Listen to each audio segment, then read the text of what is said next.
प्यारे दोस्तों, आज मैं आपको 10 ऐसे एसेट्स बताने वाला हूं जो आपकी गरीबी को कुछ ही महीनों में दूर कर देंगे। इससे पहले वाली वीडियो में मैंने एजुकेशन सिस्टम के कुपोष और फाइनेंशियल फ्रीडम से जुड़ी कुछ बहुत ज़रूरी जानकारी आप लोगों से शेयर की थी। जिन जिन लोगों ने वो वीडियो नहीं देखी है तो उन वीडियो को जाकर तुरंत देखें, क्योंकि यहाँ पर दी हुई जानकारी बहुत कम ही आपको और किसी चैनल में मिल पाएगी। सबसे पहले हम ये अच्छे से समझ लेते हैं आखिर एसेट्स कहते किनको हैं दोस्तों, क्योंकि बहुत से लोगों को आपने सुना होगा एसेट्स जो वो चीज़ होती हैं जो आपका पॉकेट में मनी डालती हैं, लेकिन एक्चुअल में इसका डिफरेंस समझना बहुत इंपॉर्टेंट है। तो दोस्तों, एसेट्स और लायबिलिटीज़ में अगर आप लोगों को डिफरेंस समझना है तो सबसे पहले आप लोगों को ये देखना होगा बचपन से वो चीज़ें जो आप लोगों ने जोड़ी हैं, जिन जिन से आप लोगों की जेब में मनी ऐड हुआ है। जी हाँ, अब ये मत कहना कि हमने बहाने करके पेरेंट्स से पैसे लिए, जी नहीं, इसकी बात नहीं चल रही है।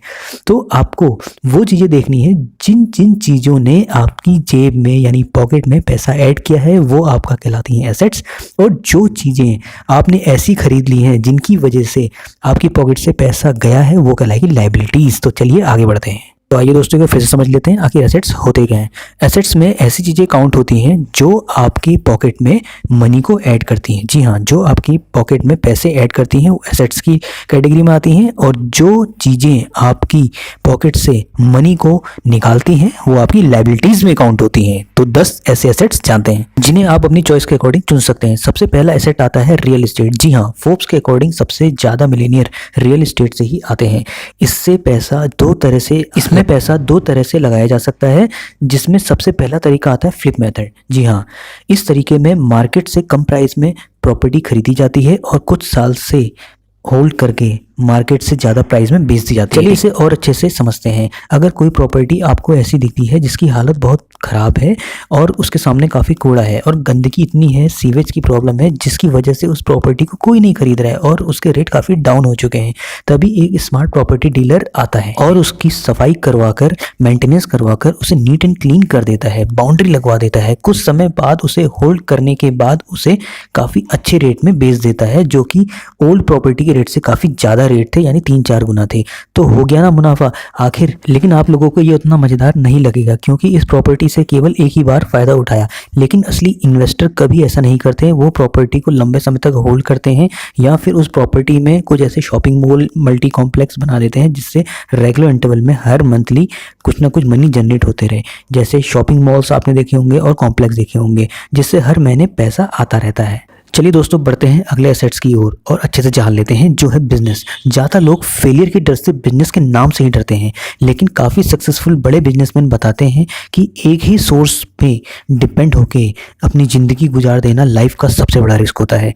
जैसे मैं पहले एक जॉब पर डिपेंड रहता था, जब तक काम करता था तब तक पैसे मिलते थे, जैसे ही काम करना बंद किया तो पैसे भी बंद। मैंने काफ़ी लोगों को देखा है जो ना ही एजुकेटेड होते हैं और ना ही एक्स्ट्राऑर्डिनरी, फिर भी वो अपनी लाइफ में फुल टू एंजॉय करते हैं, काफ़ी घूमते फिरते हैं। ऐसा वो इसलिए कर पाते हैं क्योंकि उन्होंने साइड पर बिजनेस खड़ा कर लिया होता है जो उन्हें पैसे ला कर देता है। लेकिन अगर आप बिजनेस नहीं करना चाहते हैं या फिर डरते हैं, तो भी आप किसी और के चलते हुए बिजनेस में हिस्सेदारी ले सकते हैं, जिसे कहते हैं शेयर मार्केट या फिर स्टॉक मार्केट, जो है अगला एसेट। तो शेयर मार्केट ने मुझे काफ़ी कुछ सिखाया है। ज़्यादातर लोगों को लगता है कि स्टॉक मार्केट जुआ है, जहाँ पैसे लगाने का मतलब है अपने पैसे को दांव पर लगा देना, लेकिन ऐसा बिल्कुल भी नहीं है।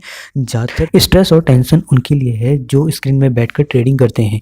लेकिन अगर आप लॉन्ग टर्म इन्वेस्टर हैं तो मैक्सिमम कंपनी आपको प्रॉफिट ही लाकर देंगी। इसका मतलब ये नहीं कि आंख बंद करके किसी भी कंपनी में अपना पैसा लगा दें। अगर किसी कंपनी में पैसा लगाने की बात आए तो उस कंपनी की कंप्लीट नॉलेज जरूर होनी चाहिए, यानी पूरे फंडामेंटल्स माइंड में होने चाहिए। उसके प्रोडक्ट या सर्विसेज लोग कितना पसंद करते हैं और आने वाले समय में उसकी डिमांड कितनी बढ़ेगी, और कंपनी का मैनेजमेंट कैसा है, कंपनी की मार्केट वैल्यू कैसी है। एक बार आपने अच्छी कंपनी को सेलेक्ट कर लिया, फिर क्या है दोस्तों, कंपनी की ग्रोथ के साथ आप लोगों की ग्रोथ भी शुरू हो जाएगी विदाउट एनी टेंशन। दोस्तों, अगला एसेट्स निकल के आता है इंडेक्स फंड, जिसमें इंडिया के बहुत से अमीर लोग इन्वेस्ट करते हैं। अगर हम इंडिया के इंडेक्स फंड की बात करें तो वो है निफ्टी 50, जिसका मतलब है इंडिया की टॉप 50 कंपनी। रिच लोग अपने वेल्थ को मैक्सिमाइज करने के लिए यहाँ पर इन्वेस्ट करते हैं। इंडिया की टॉप 50 कंपनियां, अगर आप इसे लंबे समय तक होल्ड करके रखते हैं तो ये आपको 15% रिटर्न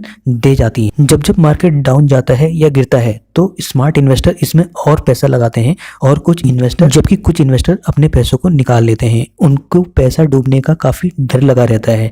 निफ्टी 50 की खास बात यह है कि हमको यहाँ कंपनियां नहीं सेलेक्ट करनी पड़ती, हमारे पैसे टॉप 50 कंपनीज में ऑटोमेटिकली लग जाते हैं। जब जब मार्केट गिरता है तो वो और पैसा इन्वेस्ट करते हैं, जब उठता है तो और ज़्यादा बेनिफिट उठाते हैं, जिनको हम स्मार्ट इन्वेस्टर कहते हैं। चलिए दोस्तों, अगला एसेट आता है कमोडिटीज़। कमोडिटीज़ में आपका गोल्ड और सिल्वर आते हैं।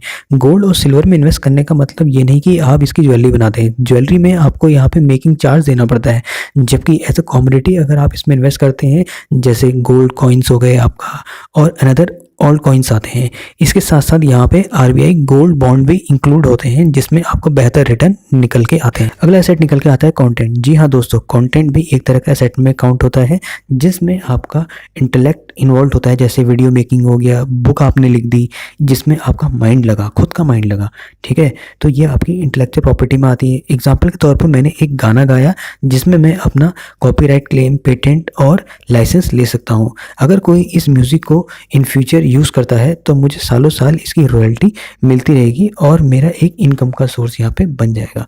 म्यूज़िक के तौर पे आप बाकी चीज़ भी ले सकते हैं जिसमें आपका अपना इंटेलेक्ट यूज़ हुआ होगा। दोस्तों, सातवां एसेट निकल के आता है कैश। जी हाँ, आप लोग कहेंगे कि कैश कैसे एसेट हो सकता है, कैश तो अगर हमारे पास है हम तो उसे तुरंत खर्च कर देंगे। जी हाँ, कैश भी एक तरह का एसेट है। फॉर एग्जाम्पल, अगर मेरे को कोई बहुत अच्छी चीज़ या बहुत महंगी चीज़ काफ़ी सस्ते दाम में मिल रही है, 50% ऑफ है, ठीक है, तो मुझे तुरंत कैश चाहिए होगा उसे खरीदने के लिए, तो ये एक तरह का मेरा इन्वेस्टमेंट और बहुत बढ़िया इन्वेस्टमेंट हो सकता है। अगला आता है मेडिकल इमरजेंसी। जी हाँ, मेडिकल इमरजेंसी लाइफ से बड़ा कोई एसेट नहीं है, उसमें भी हमें कैश चाहिए होता है।